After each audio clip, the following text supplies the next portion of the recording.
السلام علیکم بیٹا، آج جو چیپٹر ہے ہمارا وہ چیپٹر نمبر 3 سٹارٹ ہو رہا ہے، اور اس میں جو لیکچر دیا جا رہا ہے لیکچر نمبر 6 ہے۔ اس کے اندر آپ کو پہلے تو شارٹ جو کوشچنز ہیں ان کے حوالے سے بات کروں گا، اور آپ کی اسکرین پر میں نے شیئر کر دیے ہیں۔ یہ جو آپ کو میں نوٹس بعد میں دوں گا، یہ نوٹس کا پیج نمبر 15 ہے، اور اس میں یہ کوشچن دیے ہوئے ہیں چیپٹر نمبر 3 لیکچر نمبر 6۔ اس کے پہلے شارٹ کوشچن سن لیجیے۔ شارٹ کوشچنز جو ہیں، کیونکہ یہ پاکستان کے جغرافی کے حوالے سے چیپٹر ہے کہ پاکستان کا جو جغرافیہ ہے اس کا حوالہ کس طرح سے بنتا ہے، اس میں مختلف آپ علاقوں کو پڑھیں گے، اور اس کے ساتھ ساتھ جو اس میں شارٹ کوشچن بن رہے ہیں وہ میں آپ کو پڑھاتا چلا جاؤں۔ سب سے پہلا ہے کہ سیاحت کے مقاصد تحریر کریں۔ آپ کی اسکرین پر آ رہا ہے، فرسٹ شارٹ کوشچن ہے، اور اس میں آپ سے پوچھا یہ گیا ہے کہ سیاحت کے مقاصد آبجیکٹو کیا ہیں ٹورزم کے۔ تو پہلا جو آبجیکٹو آپ کے پاس آتا ہے وہ ہے تحقیق، ریسرچ۔ پہلا آبجیکٹو آپ کے پاس آ رہا ہے ریسرچ یعنی تحقیق، اور دوسرا آپ کے پاس جو آ رہا ہے وہ معلومات میں اضافہ اور حصول علم یعنی انفارمیشن، اینڈ آفٹر دیٹ اس کے بعد آپ کے پاس آ جاتی ہے ریکریشن، تفریح۔ 3 چیزیں ہیں اس پہلے شارٹ کوشچن میں۔ پہلی ہے ریسرچ، دوسری ہے انفارمیشن، اور تیسری ہے ریکریشن یعنی تفریح۔ اب اسی کا ایک اور پارٹ سمجھ لیجیے۔ شارٹ کوشچن ہے سیاحوں کی دلچسپی کے مقامات ان کو کن عنوانات کے تحت اسٹڈی کیا جاتا ہے۔ تحقیق جس پر کی جاتی ہے وہ ہے آثار قدیمہ۔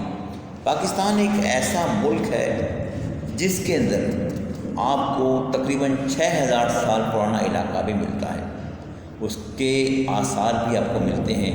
آرکیالوجی اسی چیز کا نام ہے کہ انہی کی ہم اسٹڈی کرتے ہیں، انہی کا ہم مطالعہ کرتے ہیں کہ آج سے 5000 سال پہلے یہاں جو انسان آباد تھا، یا آج سے 6000 سال پہلے جو یہاں انسان آباد تھا اس کا طرز زندگی کیسا تھا۔ اس کے بعد اسی جو عنوان ہے اس کے تحت دوسری بات آ جاتی ہے تاریخی عمارات یا مقامات، ہسٹوریکل بلڈنگز، اور تیسرا ہے صحت افزا اور قابل دید مقامات، یعنی وہ مقامات جہاں پر ہم سیر و تفریح کے لیے جاتے ہیں، ہسٹوریکل ریزارٹس۔ اب اس کے بعد آپ کو یہ جو میں کوشچن پڑھا رہا ہوں یہ بیسیکلی اس طرح سے ہیں کہ جو موسٹلی پیپرز میں ریپیٹ ہوئے یا موسٹلی پیپرز میں آئے ہیں۔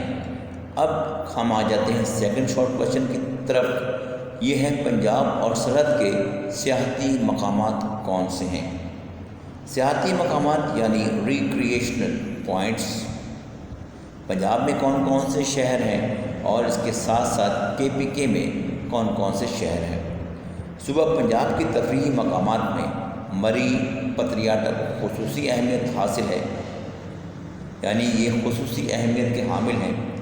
اس کے ساتھ ساتھ شمال مغربی سرحدی صوبے یعنی KPK میں واقع پہاڑی اسٹیشن ایوبیہ، خانسپور، نتھیا گری، وادی کاغان، ناران، سوات، بحرین، کالام، یہ وہ علاقے ہیں جو تفریحی مقامات میں یا سیاحتی مقامات میں آتے ہیں۔ اس کے بعد سوال نمبر 3 ہے شارٹ میں، پشاور کی سیاحتی اہمیت بیان کریں۔ پشاور کی یعنی وہ اہمیت جس سے ٹورزم کو فروغ ملتا ہو، ٹورزم کی اہمیت بڑھتی ہو، اس کو آپ نے ذرا دیکھنا ہے، اس کو آپ نے ذرا سمجھنا ہے۔ صوبہ سرحد کا صدر مقام پشاور ایک قدیم شہر ہے جو کلا بالا حصار، تانبے کے منقش برتنوں، کڑھائی اور شیشوں سے مزین واسکٹوں، چپل اور چپل کباب کی اشتہا انگیز خوشبو سے بھرے بازاروں کے لیے مشہور ہے۔ ان بازاروں میں قصہ خوانی کو ایک افسانوی حیثیت حاصل ہے۔ ابھی دیکھیے کہ پرانا شہر ہے، آج سے 5000 سال پرانا شہر کہا جاتا ہے اس کو۔ تانبے کے منقش برتن ہمیں یہاں ملتے ہیں، اس کے ساتھ ساتھ واسکٹیں ہیں، چپل ہیں، اور پھر اس کے ساتھ ساتھ چپل کباب، یہ بڑی مشہور ڈشیں ہیں یہاں کی۔ اور انہی میں ایک بڑا مشہور بازار ہے جس کو قصہ خوانی بازار کہا جاتا ہے۔ اس کے بعد سوال نمبر 4 جو آپ کی اسکرین پر موجود ہے، آپ کے سامنے ہے، وہ ہے چترال، ہنزا اور شاہراہ ریشم پر نوٹ لکھیے۔ چترال کے بارے میں آپ کیا جانتے ہیں؟ ہنزا اور شاہراہ ریشم کے بارے میں آپ کیا جانتے ہیں؟ چترال کی سرزمین میں 3 وادیاں ہیں، ایک کا نام ہے بمپوریت، ایک نمبور ہے اور ایک بریر ہے۔ ان وادیوں کے مکین کالاش اور کافر کہلاتے ہیں۔ وادی ہنزا اپنے حسین مناظر کے ساتھ خوبصورت اور صحت مند لوگوں کی وجہ سے بھی سیاحوں کے لیے ایک خواب کی سی حیثیت رکھتی ہے۔ ہنزا میں اوسط انسانی عمر دنیا میں سب سے زیادہ ہے۔ اوسط انسانی عمر ہنزا میں دنیا میں سب سے زیادہ ہے۔ شاہراہ ریشم ہنزا کے علاقے میں تعمیر کی گئی۔ شاہراہ قراقرم جو قدیم زمانے میں شاہراہ ریشم کی تجارت کرنے والے سیاحوں کے قافلوں کی وجہ سے شاہراہ ریشم کہلاتی ہے، پاکستان کو عوامی جمہوریہ چین سے ملاتی ہے اور دنیا کی بلند ترین شاہراہ ہے۔ آپ بھی دیکھ لیجیے، شاہراہ قراقرم جو ہے، اسی کے ذریعے ہماری تجارت ہوتی ہے چین کے ساتھ، اور یہ ہمیں چین سے ملاتی ہے، اور اسی حوالے سے جو سی پیک بن رہا ہے اس کی اہمیت بھی بہت زیادہ ہے۔ اس کے بعد سوال نمبر 5 ہے، پاکستان کے موسموں پر نوٹ لکھیے کہ پاکستان کے جو موسم ہیں ان کے بارے میں آپ کیا جانتے ہیں؟ پاکستان کے موسموں کے بارے میں آپ کے پاس کیا آگاہی ہے، ان کے بارے میں آپ کیا جانتے ہیں؟ موسم گرما اپریل سے شروع ہو کر ستمبر میں ختم ہوتا ہے، اور موسم سرما ستمبر سے فروری تک چلتا ہے۔ موسم بہار مارچ اور اپریل 2 مہینے کا ہوتا ہے۔ موسم برسات اگست سے لے کر ستمبر تک ہوتا ہے۔ اس کے بعد سوال نمبر 6 ہے، پاکستان کے مغربی اور شمال مغربی پہاڑوں کے نام۔ شمال مشرقی پہاڑ جو ہیں وہ ہیں ہمالیہ کبیر، ہمالیہ صغیر اور شوالک، اور جو شمال مغربی پہاڑ ہیں، کوہ ہندو کش، کوہ سفید، سوات اور چترال کا سلسلہ کو، وزیرستان کا سلسلہ کو، کوہ سلیمان، اور اس کے بعد آ جاتا ہے کوہ کیرتھل۔ ابھی آپ اگلے پیج پر آ جائیں گے، اگلے پیج کو آپ دیکھیں تو آپ کے پاس جو ہے وہ درجہ حرارت کہ پاکستان کے کون کون سے خطے ہیں۔ شمال مغربی پہاڑی خطہ، 8 ماہ سخت سردی پڑتی ہے، 8 ماہ سخت سردی پڑتی ہے، اور درجہ حرارت 0 سے بھی نیچے چلا جاتا ہے۔ دریائے سندھ کا بالائی میدان مئی جون جولائی میں سخت گرمی پڑتی ہے، اور درجہ حرارت 50 ڈگری سینٹی گریڈ تک رہتا ہے۔ اس کے بعد دریائے سندھ کا بالائی میدان اور ساحلی علاقے، درجہ حرارت 28 ڈگری سینٹی گریڈ تک رہتا ہے۔ سطح مرتفع بلوچستان، سردی اور گرمی دونوں موسم سخت ہوتے ہیں۔ دنیا کے گرم ترین مقامات سبی اور جیکب آباد اسی علاقے میں واقع ہیں۔ پھر آپ کے پاس ایک شارٹ کوشچن آتا ہے، پاکستان کی اسلامی دنیا میں کیا اہمیت ہے؟ یہ سوال نمبر 8 ہے، اور اس میں اپنے جغرافیائی محل وقوع کے اعتبار سے پاکستان کا عالم اسلام میں ایک مرکزی حیثیت حاصل ہے، یعنی پاکستان کو عالم اسلام میں، اسلامک ورلڈ میں ایک مرکزی حیثیت حاصل ہے۔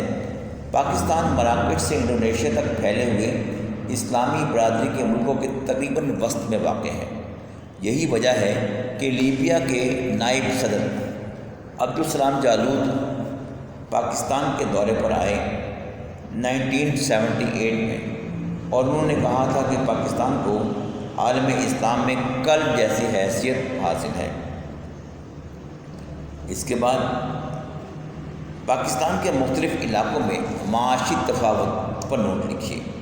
1998 کی مردم شماری کے مطابق پنجاب کی آبادی 7 کروڑ 25 لاکھ، سندھ کی آبادی 3 کروڑ 75 لاکھ اور بلوچستان کی آبادی 65 لاکھ تھی۔